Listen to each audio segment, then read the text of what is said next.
Guten Tag, das YouTube. Merry Christmas to you all. So, as a gift for you all today, I have got another wand unboxing video.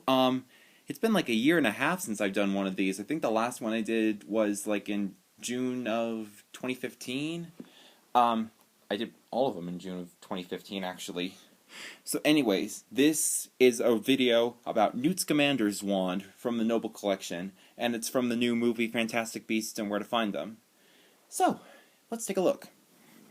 So, you can see that it comes in this really cool collectible box. It's got Fantastic Beasts and Where to Find Them, the logo right there, embossed, and all these really cool patterns, which are also slightly embossed, and this really nice shade of teal for the background. And so let's open it. You can see right away that there's no ribbon here or certificate of authenticity right there, which admittedly is a little strange, considering that it's coming from the Noble Collection. But, whatever. And then you got these black curtains. The black with the curtains and the cushioning, it really doesn't make much sense to me because, Newt Scamander is anything but a villain. And also these curtains are longer than the regular Ollivander's boxes.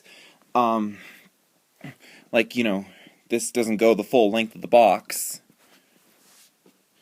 Oh, and something else I forgot to point out earlier. On the lid, on either side of the box, it has stickers that say Newt Scamander, so that, you can identify whose is whose. Which is kind of important. So anyways, let's get this stubborn curtain out of the way. This cushioning is a lot harder than the conventional Ollivander's boxes. I mean, the other ones are a lot softer and a lot more pleasurable to the touch, but makes it kind of hard to. But the harder cushioning kind of makes it hard to get the wands out, especially if the wands are kind of thin. So anyways, this is Newt Scamander's wand, like I said, from Fantastic Beasts and Where to Find Them. Okay, I'm just going to pause here for a second. For all of you out there who are Harry Potter fans, if you haven't seen Fantastic Beasts and Where to Find Them, I highly recommend it. It is absolutely awesome. Will not let you down. Script written by J.K. Rowling, directed by David Yates, the director of the last 4 Harry Potter films. It's an absolutely wild ride. And not to mention, Eddie Redmayne is absolutely fantastic as the owner of this wand. And not to mention, he was also pretty good as Stephen Hawking in The Theory of Everything. Okay, kind of veering off track here. So, let's get back to the wand. Okay, so something you'll notice right away with this particular wand is that it's simple, but at the same time, it's kind of, really complexly designed. Like on the shaft and the handle, you can see that the attention to detail, which is absolutely stunning. I mean, you can see that it's been chipped and worn away by travels across the world. This blue bit here kind of reminds me of one of his feathered beasts. I'm not sure which one. And the handle, again, worn away. And then you've got this hollow bit at the end, which is painted in a really nice silver. I'm not sure why it's hollow, but it's still really cool. And you got this nice shade of brown on the handle. Looks really wood-like. It's a little bit cut off at the end, like with some of the wands, but, it doesn't really matter to me as long as the rest of the wand is cool. And then the copyright information right there, it's barely visible against this shade of brown. I mean, the camera doesn't nearly do it justice, but, it's still really nice. I mean, you can just, wave it around. Nobody will see it. And it feels really light in the hand.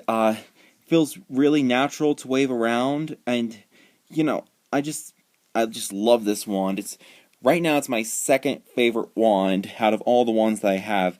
In descending order, it's the Elder Wand, Newt Scamander's, Draco Malfoy's, and Hermione Granger's.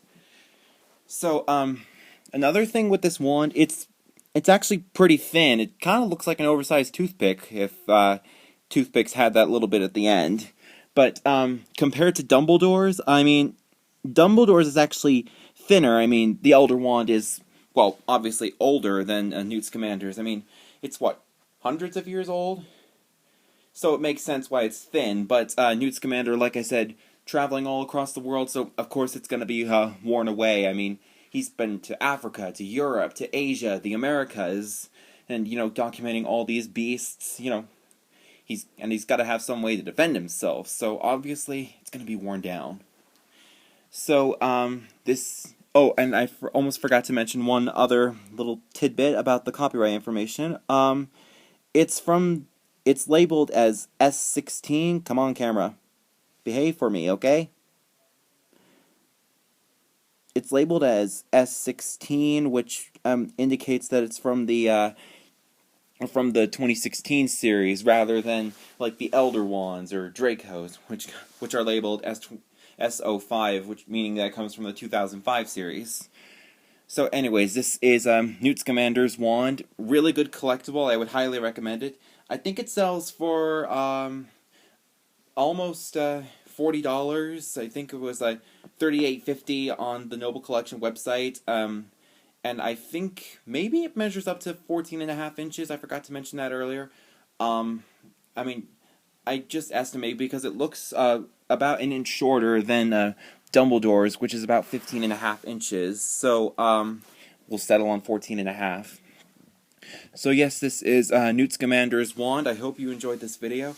Please let me know below, in the comments below, what other wands you would like me to review. I'm thinking about maybe getting Harry's or Snape's or Ron's or Voldemort sometime as a review.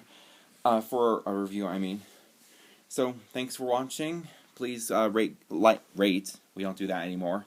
Like, comment, and subscribe, and I will see you later.